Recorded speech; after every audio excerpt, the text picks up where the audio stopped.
Yesu ashimwe. Haleluya. Amen. Reka dusengere umwanya tugiyemwo kugira ngo amajambo tugiye kumva aba amajambo y'ikimazi. Haleluya. Mwami Yesu, turaguhaye icubahiro, turagukengurukiye cyane. Wakoze kuduha kuba hano uno munsi. Turasenze dusengera umwanya tugiye mu mwanya wo kumva ijambo ryawe. Ndasenga Mana kugira ngo uvugire muri jewe amajambo y'ubwenge, amajambo ashobora kugira ikimazi shengero. Ugire neza umuntu wese ari hano kugira ngo yakire ikiva kuri wewe. Turaguhaye icubahiro, ni mu izina rya Yesu dusenze dushima. Amen. Haleluya. Amen. Turagiye kuganira ku ijambo rivuga ngo guhindukirira Imana, guhindura ibihe. Amen. Guhindukirira Imana, guhindura ibihe. Ndashaka guhindukirira abantu, ndashaka guhindukira ivyo dufise, ndashaka guhindukirira ibintu biboneka. Umwana w'umuntu ashaka gushira amaso ahandi, ushaka gushira umutima ahandi, ushaka gushira inkomezi ku bintu biboneka. Ariko ico tugomba kuvugana guhindukirira Imana. Haleluya. Niko gushobora guhindura ubuzima bwawe, niko gushobora guhindura ibihe. Amen. Amen. Turakeneye guhindukirira Imana shengero kugira ngo tubone ihinduka. Turaza gukoresha amajambo ari mu Itanguriro igice ca 32. Turaza kubona akarorero k'umugabo yitwa Yakobo.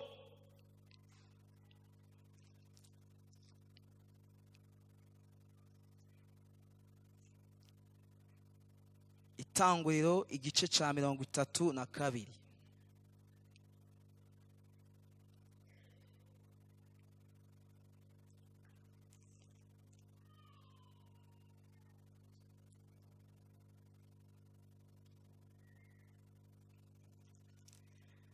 Turaza gusoma duhereye ku murongo wa 21.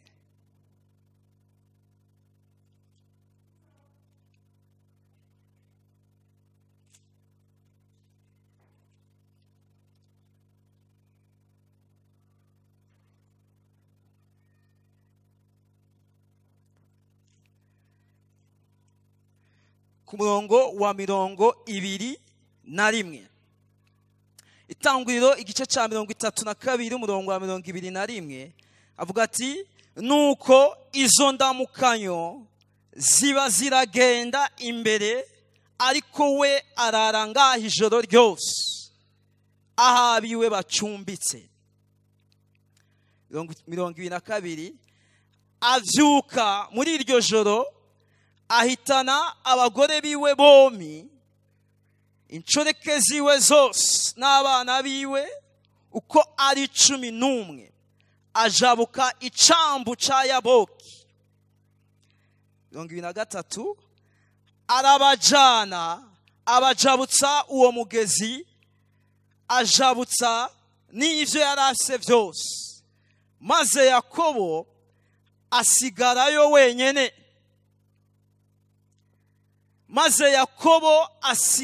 wenyene. Haza umugabo baranigana bashitsa mu mutwenzi. Haleluya. Yesu ashimwe. Amen. Aha turiko turabona Yakobo. Yakobo uko tubona Yakobo n'ibintu yari afise. Aha batubwiye ku murongo wa 22 ngahitana abagore biwe bomi, inshoreke, abana n'ivyo yari atunze. Amen. Rero aha turabona Yakobo yateye imbere,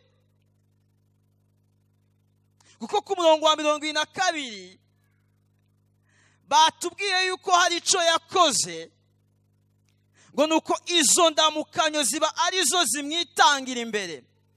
Ngo turabona Yakobo ari ku rugendo. Kugo rugendo yakobo ariko ava hehe? ariko ava kwa Labani. Labani yari muyomba wiwe. Muyomba mu Kirundi ni yariko ava kwa inarume.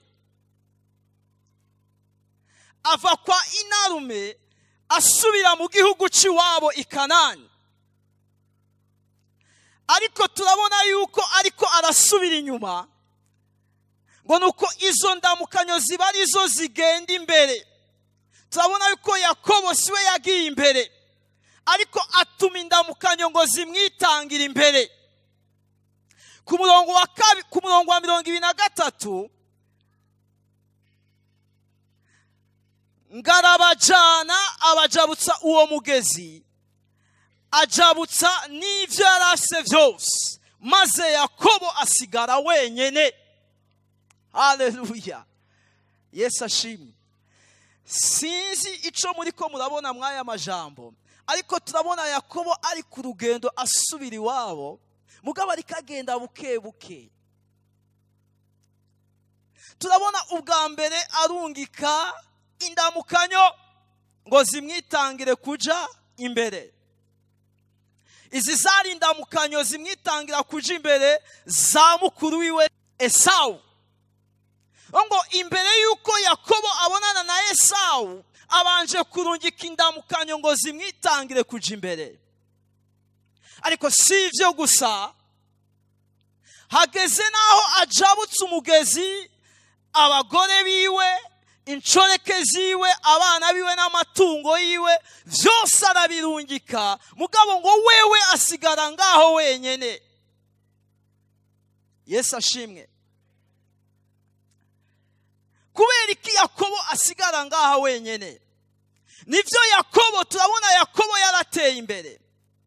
Kuko ugiye mu bitabo bitangwa nko kuva ku murongo wa 28, tubona Yakobo aja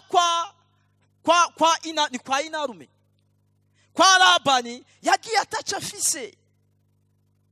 Mugabo ageze kwa Labani aronka abagore, aronka incoreke, aronka n'amatungo menshi. Turabona Yakobo atunze, mugabo naho Yakobo atunze, Yakobo hari kitagenda neza mu mutima wiwe. Aho kugenda ngajane n'abandi, agenda suha. Gusuha liku asamakenga mu mutima hari kitagenda neza. Atunye indamukozi mwitanga imbere, arungitse vyose, ariko ku murongo wa 24 batubwira ati asigara wenyene. Haleluya.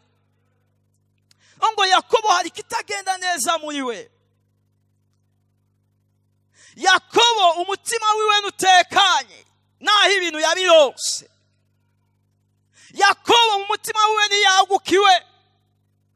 Yakobo ni wenyene, agomba kuba wenyene. Yakobo nta bushizi bw'amanga afise bwo kugenda yemye mu gihugu ciwabo. Haleluya. Amakuru ya Yakobo, Bibiliya iravuga yuko Yakobo ari umuntu yatanguye kunigana akiri mu nda ya mama wiwe.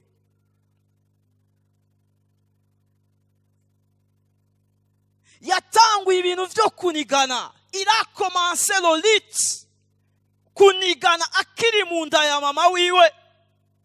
Ije murabisoma mwitangura igice ca 25.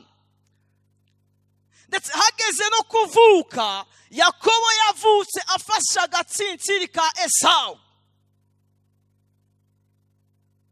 Bisigura ngo Yakobo nuwa kabiri, mugabo ashaka kuba uwa mbere. Birashika aho umuntu ashaka kuba uwa mbere ari uwa kabiri, aho umuntu ashaka ko bamuherako atari we bagomba guherako. Ngo Yakobo afise ikintu cyo kunigana, muri we agomba kunigana. Rero ibi birashika aho abantu dushobora kunigana kandi tukifuza gutera imbere peu importe inzira zose duciyemo. Yesu ashimwe. Haleluya. Yakobo nashaka ko Esawu amusiga, ariko Esawu ni bukuru, Yakobo ni butoyi. None kubera iki amufata agatsinsiri? Kunigana. Haleluya. Harimo ikintu cyo kunigana. Amakuru y'aba basore murayazi, kugera naho Yakobo atwara ubufura bwa Esawu, amutwara ubufura, amutwara n'umuhezagiro. Yagerageje kuba uwa mbere muri byose, ageraho amutwara umugabane we wose. Bene data, icyo nshaka kuvuga, ubundi kuniganira kuja imbere si bibi, kuniganira gutunga si bibi, gushaka kuba uwa mbere si bibi. Ariko iri zina Yakobo bavuga yuko insiguro ya Yakobo, c'est-à-dire trompeur. Yakobo vyasigura escroc, umunyamanyanga. Ikibazo Yakobo afise, muri we yavukanye umwuka wo gutera imbere mu buryo bwo kunigana, mu buryo butagororotse. Haleluya. Rero aha haratwigisha shengero ry'Imana, kugera kure si bibi, gutera imbere si bibi, kuba uwa mbere si bibi, kurushanwa si bibi. Haleluya. Ariko rero nukuraba inzira turiko turacamwo. Inzira turiko turacamwo niyo ishobora gutuma vy'ukuri turoranirwa canke ntituroranirwe.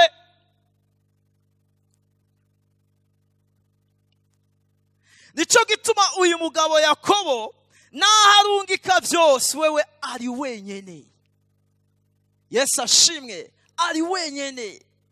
Umutima wiwe urimo amarira, umutima wiwe urimo umubabaro, umutima wiwe ubwoba, umutima wiwe nutanye. Yesu ashimwe. Yakobo ubundi yatakaje ibintu byinshi. Turabona ngaha ko yaronse, mugabo ivy'agaciro Yakobo yari yarabitakaje. Rero uyu munsi hariyo ico ushikako, mugabo mu kugishika kugasanga watakaje ivy'agaciro. Haleluya. Mu bwami bw'Imana hari utwaha twita duto n'ibyaha binini. Ariko Yesu umunsi umwe yavuze ati, icyaha cyose umuntu akora aba ari umuja wacu. Raba ivyo Yakobo yatakaje. Yakobo amaze kunyaga ubufura Esawu, akamunyaga n'umugisha, yaciye ahunga. Ubundi Yakobo ntiyajanywe n'amahoro kwa Labani. Yakobo yagiye ahunze. Kandi Yakobo kugenda ahunze cari ikintu kinini cyane. Dusubire inyuma dusome aha ku murongo wa 28.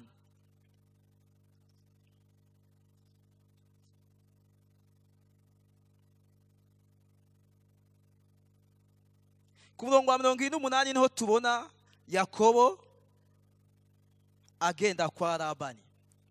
Hama ibijanye no kuvuka kwiwe muzobisoma mu gice ca 25. Niho tubona ukuntu Yakobo yatanguye kunigana akiri mu nda ya mama wiwe, ingene yavutse afasha agatsinsiri ka mwene wabo, ingene yamutwaye ubufura amuhendesheje iki, amuhendesheje isosi. Tugomba kuba baso shengero ry'Imana. Haleluya. Uyu munsi ibintu biriko bidukura ku Mana ni sosi. Isosi y'intore, isosi itukura. amafiriti, inkoko, ugasanga umuntu biramwiciye ubuzima. Il faut faire attention. Kugera aho Yakobo ahunga. Agomba rero turabe implication zari mu guhunga kwa Yakobo. Aha ku murongo Yakobo ariko arahunga, Bibiliya itubwira ngo hageze ahantu yisegura ibuye. Amaze kwisegura ibuye ararota abona icuririzo. Raba ku murongo wa 16. Ku murongo wa 15, Yakobo igice ca 28 ku murongo wa 15. Ngehera abandi kumwe nawe, nzokuzigamira aho uzoja hose. Nzokugarukana muri iki gihugu, kuko nazokureka ntarakora ivyo nkubariye. Ahari igihe Imana yamwiyereka abona icuririzo. Yakobo arikangura aravuga ati nukuri Uhoraho araha hantu, nanje sinari ndabizi. Aratinya aravuga ati erega aha hantu hateye ubwoba. Aha ni inzu y'Imana, sikindi aha niho rembo ry'ijuru. Yakobo azinduka kare mu gatondo, yakira ryabuye yiseguye, ararishingaho ngo ribe inkingi, arisukako amavuta ya elayo. Aho hantu acahita Beteli. Ariko ubwa mbere ico gisagara citwa Luzi. Yakobo asezerana isezerano ati Imana niyabana nanje, ikanzigamira muri uru rugendo ndimwo, ikama ivyo kurya n'ivyo kwambara, nkazosubira kwa data nkira amahoro, Uhoraho azoba Imana yaje. Umurongo ndiko ndarondera ushobora kuba uri hejuru. Tuje ku murongo wa 13. Tanguro 28 verset 13. Umurongo wa 12 tanguvuga ati ararota abona ingazi ishinzwe hasi, umutwe wayo ugashika mu ijuru. Abona abamarayika b'Imana bayiduga ko bayimanukako, kandi Uhoraho yarahagaze hejuru yayo aramubara ati nduhoraho Imana ya Aburahamu sogokuru, Imana ya Isaka. Iki gihugu uryamyemo nzokiguha we n'uruvyaro rwawe. Haleluya. Urabona yuko Yakobo mu kunigana na Esawu, Yakobo yarahunze ata igihugu. Yesu ashimwe. Yakobo agiye kwa Labani ahunze, mugabo naho ahunze ata igihugu Imana yamusezeraniye. Yesu ashimwe. Nico gituma uyu munsi ushaka kugerageza kuniganira ibintu, ugasanga mwuko kuniganira ibintu turiko turata. Haleluya, turiko turata kazoza. Yesu ashimwe. Kuko Yakobo igihugu Imana yasezeraniye Aburahamu na Isaka, nuwo wariwe mugabane wiwe, cyari c'agaciro afise. Igihugu Imana yasezeranye kuzoka Imana uruvyaro rwiwe ndetse ikamuha umugisha, n'ayandi mahanga agahezagirwa ku bwabo, vyari bifatanye n'umuhamagaro wiwe. Rero turabona Yakobo yabaye connected n'umuhamagaro wiwe. Haleluya. Yesu ashimwe. Mbariza mugenzi wawe uyu munsi nibikuri kuraharanira. Suzuma ivyo uri kuraharanira.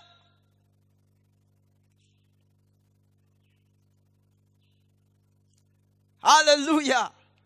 Suzuma ivyo uri kuraharanira.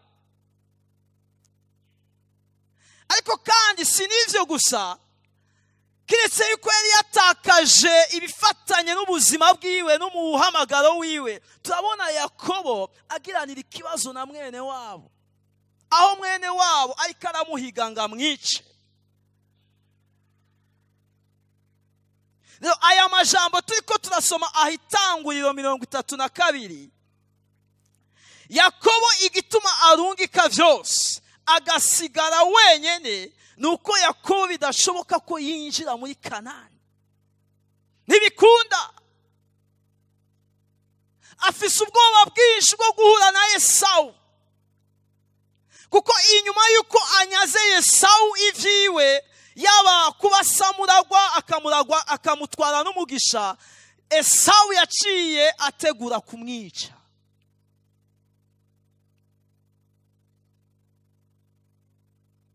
Rero Yakobo naho agomba gusubira mu gihugu c'iwabo, afise ikibazo cyo guhura na Esawu. Kandi ikibazo cyo guhura na Esawu ni inzitizi yo gusubira muri Kanani. Yesu ashimwe. Rero turabona amarira ari mu mutima wa Yakobo. Haleluya. Yesu ashimwe. Bishoboka yuko aha hari abantu basamarira mu mutima, ariko inkuru nziza nkuzaniye niyo guhindukirira Uhoraho. Haleluya. Yesu ashimwe. Uyu munsi ushobora kuba wuzuye akabonge, ushobora kuba ufise amarira menshi mu mutima, ushobora kuba watakaje umunezero, ushobora kuba watakaje ivyizigiro. Haleluya. Yesu ashimwe. Ndabarira abuzuye amarira mu mutima, hindukirira Imana. Guhindukirira Imana guhindura ibihe. Yesu ashimwe. Guhindukirira Imana guhindura ibihe. Amina. Ngo maze Yakobo asigara wenyene, ngo haza umugabo, baranigana bashitsa mu mutwenzi. Amen. Bene data, turakeneye Imana. Turakeneye Imana. Turakeneye Imana. Haleluya. Yakobo afise Imana ya Aburahamu n'Imana ya se, mugabe igikenewe, hakenewe yuko iyi Imana ya Aburahamu n'Imana ya se iba Imana yiwe. Haleluya. Yesu ashimwe. Ega Imana ya Aburahamu, Isaka na Yakobo ni Imana yawe. Yesu ashimwe. Yakobo asigara wenyene kuko Yakobo arakeneye Imana. Yakobo asigaye wenyene kuko Yakobo akeneye guhindukirira Imana. Haleluya. Yesu ashimwe. Yakobo uburyo yavutse n'uburyo yakuze, urabona yuko hari bitagenda neza. Nico gituma uyu mugabo akeneye Imana. Igero yarasigaye wenyene, ngo haza umugabo, baranigana bashitsa mu mutwenzi. Uwo mugabo abonye yuko atamushoboye, ngakora ku ngingo zifatanya ishinga n'itako rya Yakobo, imero ry'itako ryiwe rirahinyagara bakiriko baranigana. Yakobo yari umugwanyi akomeye. Turabona Yakobo anigana n'umumarayika w'Umwami Imana. Haleluya. Yakobo mu mubiri yari afise ingufu nyinshi. Yakobo mu mayeri ya vya buno bugingo yari afise iminyuro myinshi.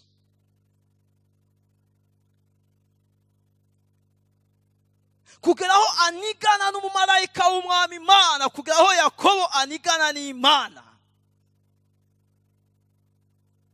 Yesu ashimwe.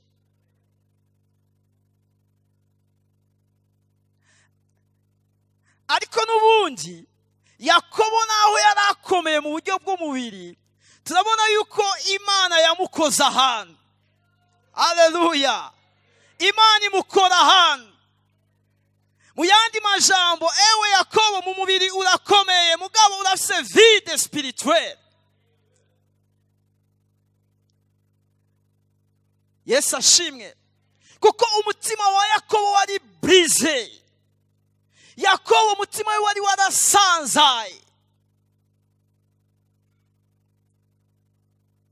Yakobo umutima we warurushe. Mu mubiri nivyo aragwana mugabo mu mutima wiwe arasanzaye, afise umutima umenetse, afise umutima ukomeretse, afise umutima ubabaye. Rero birashika abantu rimwe na rimwe tukaboneka nk'uko atakibazo gihari mugabo indani twarasanzaye. Haleluya.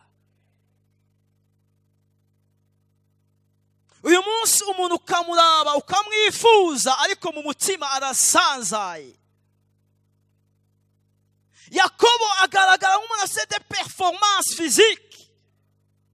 Inyuma nikigatanya, inyuma afise iminyuro, inyuma afise facilite nyinshi zo gushobora gushika kuca ashaka gushikako.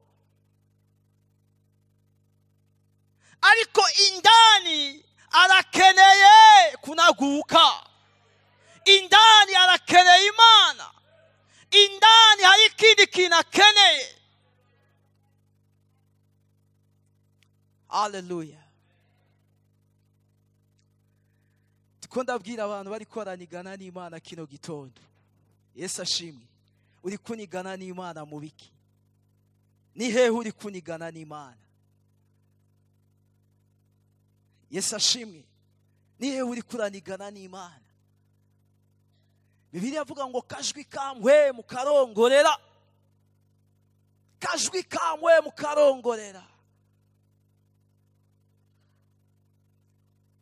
Imana vyarayinaniye gufatana na Yakobo mu mashati. Ko birivuga ngo uyu mumarayika w'Uhoraho vy'ukuri ntiyashoboye kumentena Yakobo. Imana dukorera nijana natwe mu buryo bw'umubiri, ijana natwe mu buryo bw'impwemu. Haleluya. Ukeneye kujana n'Imana, ukeneye kumva ijwi ryayo. Ukeneye kumva ijwi ryayo. Nige Yakobo ahuye n'umumarayika, ahuye n'Imana rikashira mu bipfusi. Ntunigane n'Imana, ariko uhiga ijwi ry'Imana. Yesu ashimwe. Uhiga ijwi ry'Imana. Shaka kwimvira ati ijwi ry'Imana ryumva abakomeye, ryumva abahambaye, umuntu wese arumva ijwi ry'Imana. Hari gubaza ngo iyi mpuzu ni ndende kandi ijwi ry'Imana rikubwira ko ari ngufi. Hari igihe uvuga ati akazi na akaronse, ijwi ry'Imana rikubwira ati aka kazi inzira wakaronsemo sizo. Hari igihe vy'ukuri uvuga ngo naronse umugabo mugo naho bandanya kubitwemeza, ijwi ry'Imana rikubwira ati urya mugabo nava ku Mana. Haleluya. Yesu ashimwe. Ngakora ku ngingo zifatanya ishinga n'itako rya Yakobo. Imerero ry'itako ryiwe rirahinyagara bakiriko baranigana. Igihe cyose uri kuranigana n'Imana uzohinyaga. Rero vyo kubera kumva Imana taranyagara. Haleluya. Amen.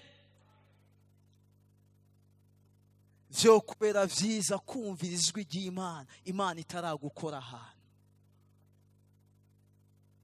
Kuko Imana ntikuzana igufashe mu mashati mugabo igukora ahantu. Ari umuntu Imana yigeze gukora ahantu? Ewe, ari umuntu Imana yigeze gukora ahantu? Yesu ashimwe. Ego Imana iragukora ahantu. Haleluya. Yesu ashimwe. Nguwo mugabo aramubarira ati ndekura kuko umutwenzi utambitse aramwishyura ati sinkurekura utampezagiye. Yesu ashimwe. Sinkurekura utampezagiye.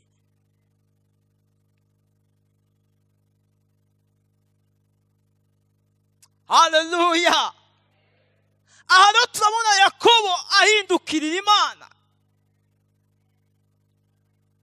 Yakobo avuga ati sindakurekura utampezagiye. Ibi byerekana Yakobo n'umutima uhindukiriye Imana. Yesu ashimwe. Ugiye gusoma munsi aha mu gice cya 33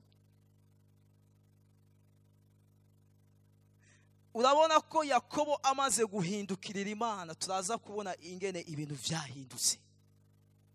Yesu ashimwe. Ibintu byarahindutse. Bene data, turakeneye guhindukirira Imana. Uyu munsi gituma ubuzima bw'abakristo bw'abavuga ko basenga butari ko burahinduka ni kubera batarahindukirira Imana.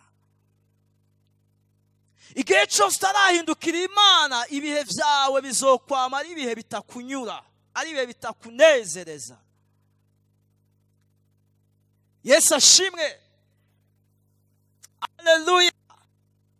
Yakobo muri we yemezwa neza yuko ibyo yarondeye mu nguvu ziwe aho bigeze ntari muri byo. Byose yabirungitse, byose byagiye, mugabo asigaye wenyene. Haleluya. Mwene data, iyo udafite Imana haragera igihe ibyo washize ku mutima usanga ataco byokumarira. Ikizokugirira akamaro ni ukwihana ugahindukirira Imana. Guhindukirira Imana ni ikintu kiticuzwa. Guhindukirira Imana ntibitetereza. Nawe wahindukiriye Imana yamaramaye. Yakobo yatanguye kunigana akiri mu nda ya mama we, kugeraho mama wiwe aja gusiguza Imana avuga ati keso pasti damavante. Bimeze gute? Gushikaho mwemu w'Imana ati muri wewe hari amahanga abiri. Mugeje ikibazo je nimvira ko yari Yakobo. Yatanguye kunigana akiri mu nda ya mama wiwe. Gushikaho mama wiwe avuga ati nugupfa ndapfuye nyene kubaza Imana ibiri mu nda yanje ivyari vyo. Muri wewe hari amahanga abiri. Kandi ayo mahanga abiri azova mu bwoko bubiri, ubwo bwoko buzokwitandukanya. Ndetse bageze kuvuka ngo Yakobo ngavyuka afasha agatsintsiri ka mwene wabo. Il a fait le tout moyen possible kugira ngo abu w'imbere mu buryo butari bwo. Ibi ushobora kumva umengana ibikuraba, ariko burya umuntu wese ari ikirere avukiramo. Turabona ikirere Yakobo yavukiyemo. Yakobo, il avait un esprit de lutte injustement. Ariko burya umuntu wese hari impwemu, hari ikirere avukiramo. Burya ntuzubona umuntu yirirwa aranywa ivyeri, akarara anywa ivyeri, akamara indwi yose anywa ivyeri, umuntu ugasanga ntaco ariko aravamo kubera inzoga. Suzuma urabe ikirere uyu muntu yavukiyemwo.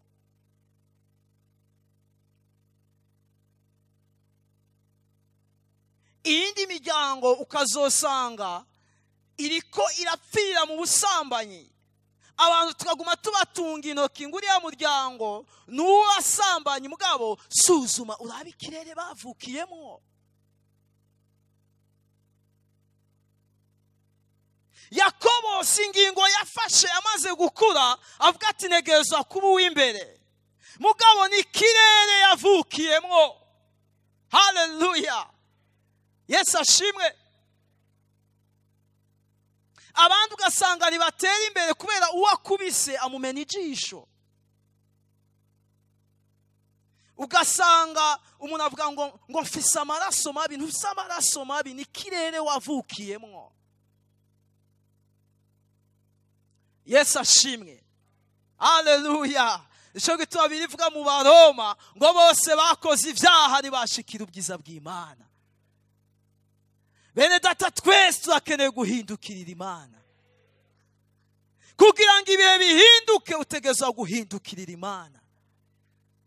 Nivyo Petero yabwiye cengero mu Vyakozwe igice cya 3 umurongo wa 19 ngo nimwihane muhindukire ibihe bihinduke. Mwihane muhindukire ibihe vy'impemburo bibone kugira gute bibone kuza. Haleluya. Ndakunda indirimbo ivuga ati Yesu ndacibuka umunsi mwiza nakwemereye ko. Haleluya. Kari wewe Mana yaje. Amen. Turabona Yakobo agumya Imana, agumya umumarayika w'Imana avuga ati simvaha utampinduriye amateka. Simvaha utambezagiye. Umurongo wa 27 nawe aramubaza ati witwa nde? Ati ndi Yakobo. Mbega Imana ntiyarizi ko uyu mugabo ariko baranigana yitwa Yakobo? Kubera ati witwa nde? Yesu ashimye. Bene data, ntidushobora kugera kure igihe tutamenya intege nke zacu. Haleluya. Nitwitege kubona ibihe byo kwagukirwa igihe tutamenye icaha cacu. Haleluya. Yesu ashimwe. Amen. Uyu mugabo avuga ati nitwa Yakobo, ndi umubeshi, ndanigana, naco nakora ariko inzira mfata ziteye ubwoba. Niko navutse, nico kirere navukiyemwo, ariko ndakeneye umpindurira ibihe. Ndakeneye umpindurira amateka. Haleluya. Mwene data, Imana irashaka kuguhindurira amateka. Haleluya. Nico kirere navukiyemwo. Ndi Yakobo, ndi Escrow, ndi umubeshi. Inzira zanje nizitunganye, ariko sinkurekura utampinduriye ibihe. Bene data, Imana irakeneye kuduhindurira ibihe. Haleluya. Imana irakeneye kutugeza kure. Imana ikeneye kutugirira neza. Uyu munsi twicaye ngaha, ariko turiko duca mu bihe bitandukanye. Bamwe turiko duca mu bihe biteye ubwoba, bamwe turiko duca mu bihe bikomeye. Bamwe imitima yacu yuzuye amaganya. Turi ngaha mugabo twumva ko dukeneye Imana. Misi yose tuza dusubira inyuma twumva ko dukeneye Imana. Hageze wiyumvira ati mbega ibihe vyohinduka gute? Ni iki kizompindurira ibihe ndiko ndabamwo? Ukeneye kwikubita ku gikirizo ukavuga ati ndi Yakobo. Yesu ashimwe. Imana irabaza ati witwa nde? N'uyu mwanya Imana irabaza ati witwa nde? Haleluya. Witwa nde?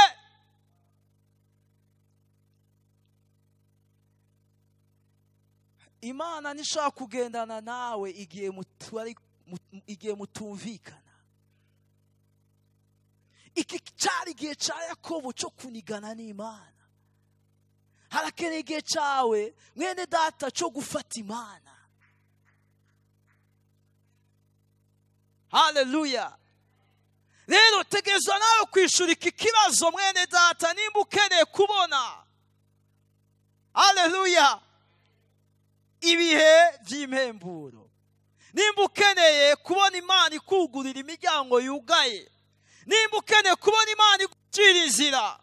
Urakeneye wewe nyene kwidefinisa ukamenya ati ndi tere, ndi naka. Haleluya. Witwa nde? Ndi Yakobo. Aramubona ati ntuzosubira kwitwa Yakobo namba, ariko wiswe Isirayeli. Wiswe Isirayeli. Bene data, reka Imana iduhindurire ibihe. Yesu ashimwe. Reka Imana iduhindurire amateka abantu b'Imana. Burya iyi Imana twizera ni Imana ihindura ibihe. Ni Imana ihindura ibihe. Reka Imana iduhindurire ibihe. Amen. Ikigorana no kuva mu byo turimo.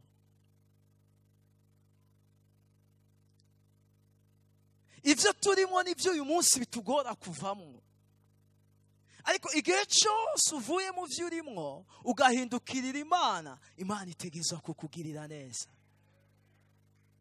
Kandi rero burya ibyo turimo bimwe na bimwe ntibyoroshe kuvamwo, ariko haguruka uve muri ibyo urimo, uhindukirira Imana. Imana iraguhindurira izina. Haleluya. Reka Imana iguhindurira izina. Imana iguhindurira izina nuko utegerezwa kumenya itagenda neza kuri we, itagenda neza. Yesu ashimwe. Yakobo ntiyagiye direktema mu gihugu cy'iwabo igihe azi ko hari bitameze neza. Afata umwanya wo gusigara wenyene. Nawe urakeneye umwanya wo gusigara wenyene, aho witandukanya n'ibintu byose ukarondera umwanya wawe wenyene. Haleluya. Aho ufise umwanya wawe wenyene ni Imana igusanga. Imana nizo gusanga mu kivange cy'ibintu wagiye urakura hirya no hino. Banza ushire byose ku ruhande uje ahantu ha wenyene. Haleluya. Imana ikeneye kugusanga ahantu ha wenyene. Yesu ashimwe. Urakeneye ahantu ha wenyene. Amen. Turakeneye ahantu ha twenyene bene data. Igihe wenyene ni ubona ibintu bikeneye kumera. Igihe ahantu ha wenyene niho wumva ijwi ry'Imana. Igihe uri ahantu ha wenyene niho ubona ibyo ukwiye guheba, niho ubona ibyo ukwiye gusiga. Ukeneye kuba ahantu ha wenyene. Haleluya. Ahantu ha Yakobo, ibihe bya Yakobo byahindukiye ahantu ha wenyene. Ahantu ha wenyene ni Imana yamusanze iramubaza ati witwa nde? Ko yavuze ati ubuzima bwanje bumeze gutya, mpaha nkaja hangeraha. Imana iraba umutima wiwe, ibona kuri umutima wagarutse ku Mana. Yesu. Haleluya. Imana iraraba Yakobo iravuga ati Yakobo anigana, ndabona muri we afise umutima uciye bugufi, umutima wo gutunganya. Imana yamubaza witwa Isirayeli. Haleluya. Sashimwe. Amen.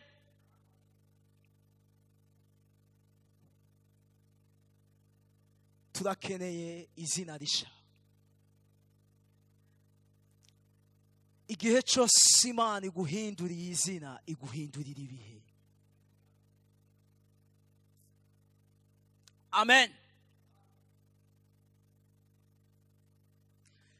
Nama mvuga ati abantu ntibashaka kuza kuri Kristo Yesu igihe badafise impamvu zibazana kuri Kristo Yesu.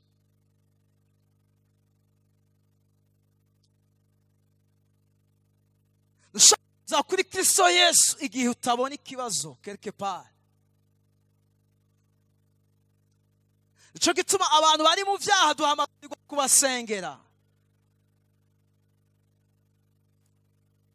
Ariko niwirukanga kuja kubwira abantu ngo bari mu byaha bazogukubita bagukomeretse. sengera abantu, kuko umuntu kugira ngo aze kuri Kristo Yesu nuko wenyene abanza kubona ko aho ari hari ikibazo, nuko wenyene abanza kubona ko ubuzima arimwo burimo ikibazo, nuko abanza kubona rodanje iri mu buzima ariko arabamwo. Umuntu ashobora kuja kuri Yesu igihe atabona ko Yesu ari inyishu y'ikibazo afise. Haleluya, amen. Rero icyahinduye ubuzima bwa Yakobo nuko yabonye ikibazo afise. Arabona yuko Yakobo umugabane wiwe w'i Kanani ntashobora kuwujamwo igihe hari ibyo atatunganije. Afata umwanya wo gutunganya. Haleluya, Yesu ashimwe.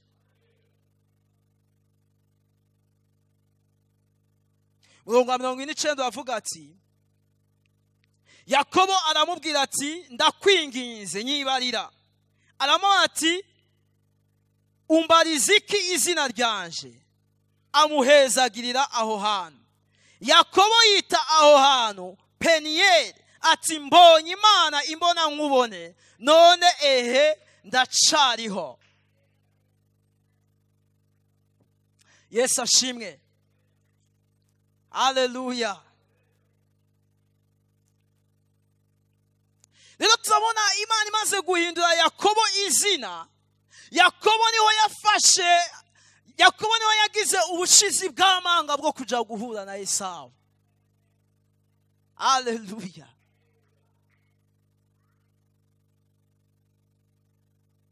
Nukuvuga ngo Yakobo yarungitse ibintu agasigara aho wenyene amaze guhura n'Imana. Si Yakobo yagiye guhura na Esawu, ariko ni Isirayeli yagiye guhura na Esawu. Haleluya. Yakobo aravuga ati jewe Yakobo hari ikibazo imbere, singomba kugenda nka Yakobo, ndakeneye kubanza kubonana n'Imana. Haleluya, urakeneye kubanza kubonana n'Imana.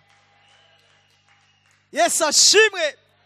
Akenera kubanza kubonana n'Imana amaso mu yandi. Burya iyo wabonanye n'Imana n'abakubonye barabona ko wabonanye n'Imana. Haleluya. Twasomye ingene Yakobo ngo yarungitse indamukanyo kugira ngo zimwitangire kuja imbere. Izo ndamukanyo amaze kuzitanga, ngabazanya amakuru bahuye na Esawu bamubwiye ati oya ariyiziye. Abibona ariyiziye, araje kugira ngo muhure, kandi ari kumwe n'ingabo 400. Yakobo aravuga ati karabaye. Haleluya, karabaye. Nungo Yakobo yari afise ubwoba bwinshi bwa Esawu. Amen. Aha ku murongo wa 33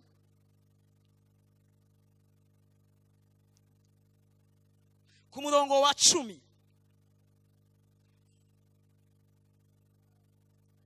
dore ku murongo wa 4, Esawu ariruka aramusanganira. Ngo Esawu abonye uwahinduriwe izina, uwari Yakobo ariwe Isirayeli, Esawu amubonye ngaramusanganira, arirukanga aramusanganira, amugwa mu nda, amukikuza amaboko aramugumbira, baca bararira. Esawu yunamura amaso abona babagore n'abana, aramubaza ati barya muri kumwe n'abahehe? Aramwishura ati abo n'abana Imana yahereye umusavyi. Aramwishura ati abo ni abana Imana yahereye ubuntu umusavyi wawe. Maze zanshoreke hamwe n'abana bazo bigira hafi baramwunamira. Nareya n'abana biwe bigira hafi baramwunamira. hakurikira ko Yosefu na Rakeli bigira hafi baramwunamira. Aramubaza ati, ayo masho yose twahuye nayiki? Aramwishyura ati, nayo kugira ngo ngirirwe akagongwe imbere yawe databuja. Esawu aramwishyura ati, ndafise ibimagije mwana wa mama, uwari umwansi ni mwana wa mama. Bene data, iyo Imana ikwemeye n'abantu barakwemera. Haleluya.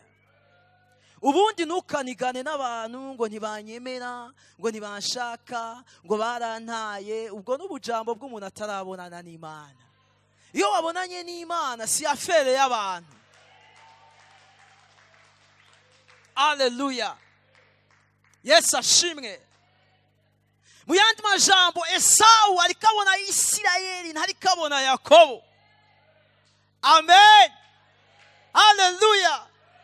Uwari umwansi uwo yahiga ngo amwice asigaye yabaye mwana wa mama. Yesu ashimwe. Bene data, reka Imana iduhindurire amazina.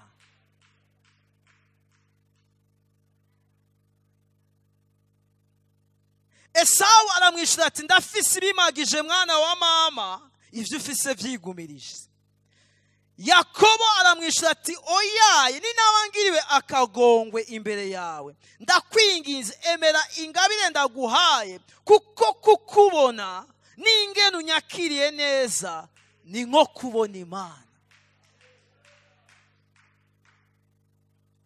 Yesu ashimwe. Haleluya. Bene data, Imana ibagirire neza. Yesu ashimwe. Imana ibagirire neza. Haleluya. Ndabwira abantu mwakiriye Kristo Yesu nk'umwami n'umukiza, mwagiriwe ubuntu n'Imana, mwakunzwe n'Imana. Haleluya. Nimusubire kugenda murira. Reka kurira, reka kwiganyira.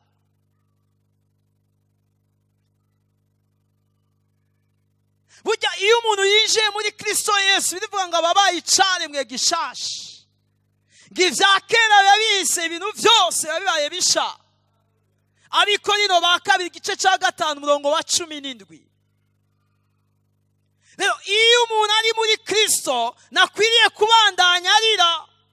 Haleluya. Kuko uyu muntu yacitse umwana w'Imana. Igihe by'ukuri uyu muntu ari umuntu yahindukiriye Imana. Haleluya. Ndizera yuko Imana ikora ku uyu muntu. Ndizera ko uyu muntu yahindukira Imana by'ukuri akaba yihanye, uyu muntu ingene yaboneka sikasubira kuboneka. Rero hari kibazo igihe umuntu yihanye akaza kuri Kristo ashikara kwibona muri ya shusho, igihe Imana imubona mu yindi shusho. Haleluya.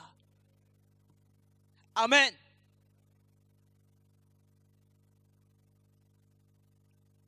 Nagomba duhereze mu Banyefeso.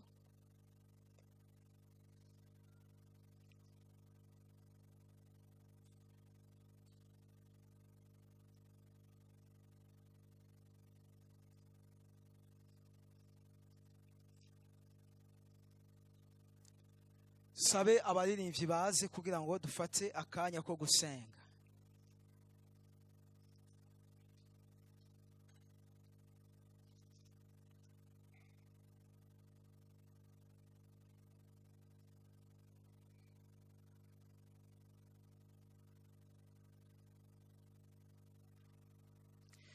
Abanyefeso igice cya 2 umurongo wa 17 aravuga ngo yaraje ababwira ubutumwa bwiza bw'amahoro, mwebwe abari kure, kandi abari hafi nabo ababwira amahoro.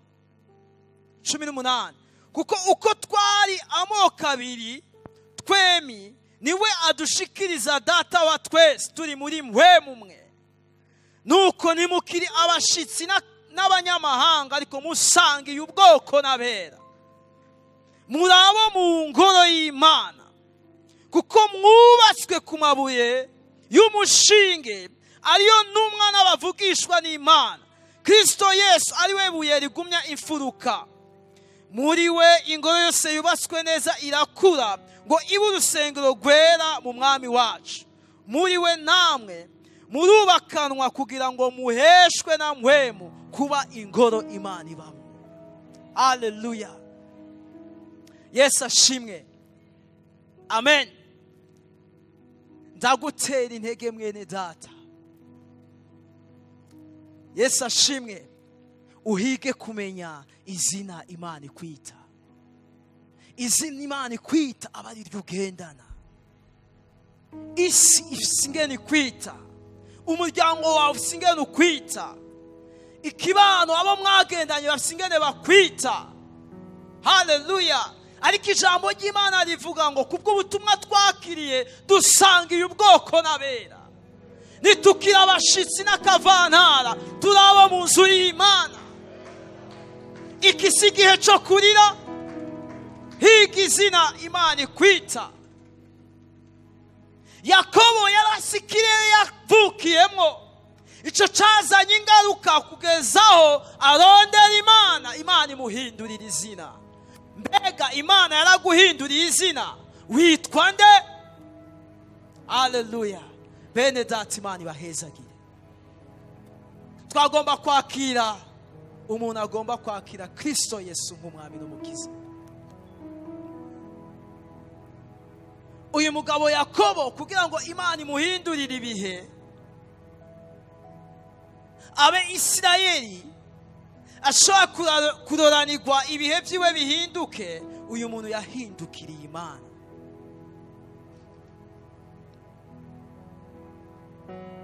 Yesu ashimwe. Yahindukiriye Imana. Nagomba kwakira mwaka kanya umuntu vy'ukuri ari ngaha. Shaka kuba wumva amarira mu mutima. Shobora kuba wumva umeze nk'umuntu yatakaye. Shaka kuba wumva ata mpamvu yo kubaho ubona ku buzima bwawe. Haleluya. Turaguhaye ikaze. Birashoboka ko aka kanya Imana iguhindurira izina.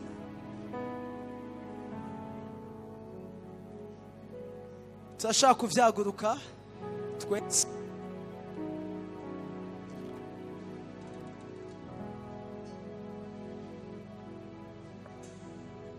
Amen. Umuntu akeneye guhindukirira Imana arashaka kuduza ikiganza. Kumbure wumva uri kure y'Imana, ariko uravuga ati vy'ukuri ndakeneye ko Imana impindurira amateka. Ndakeneye ko Imana impindurira ibihe. N'ahandi Imana ihindurira ibihe atari umugabo yitwa Kristo Yesu. N'uyu mwanya Imana iriteguye kuguha izina rishasha. Haleluya. Ndabona umwe hariya, Imana imuhezagire. Amen.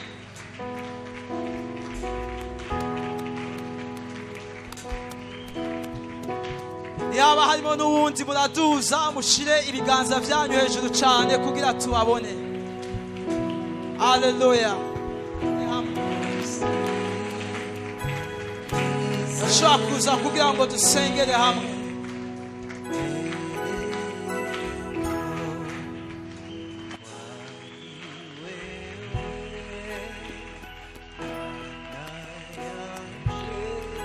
Ashaka gukomera Imana amashyi menshi.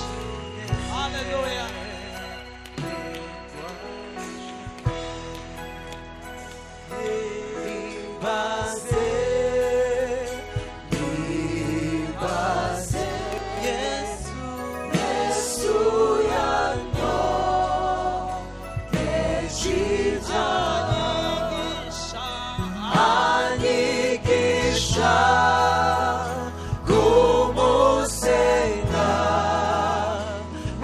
So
amashyi menshi.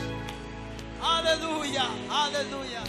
Reka tubafashe ababene data by'ukuri bakire Kristo Yesu nk'umwami n'umukiza. Uyu mwanya Imana yabagiriye neza ko muri hano. Mugiye gukora isengesho tuma muva mu bwami bw'umwiza muja mu bwami bw'umuco. Haleluya, amen. Aho ibihe bihinduka muva mu mwiza muja mu muco. Reka muvuga ati mwami Yesu turakwakiriye, utubere umwami, utubere umukiza. Futa amazina yacu mu gitabo cy'ubugingo. Twatuye ubwami bwawe hejuru yacu no mu mitima yacu. Twakiriye ukugororoka utanga.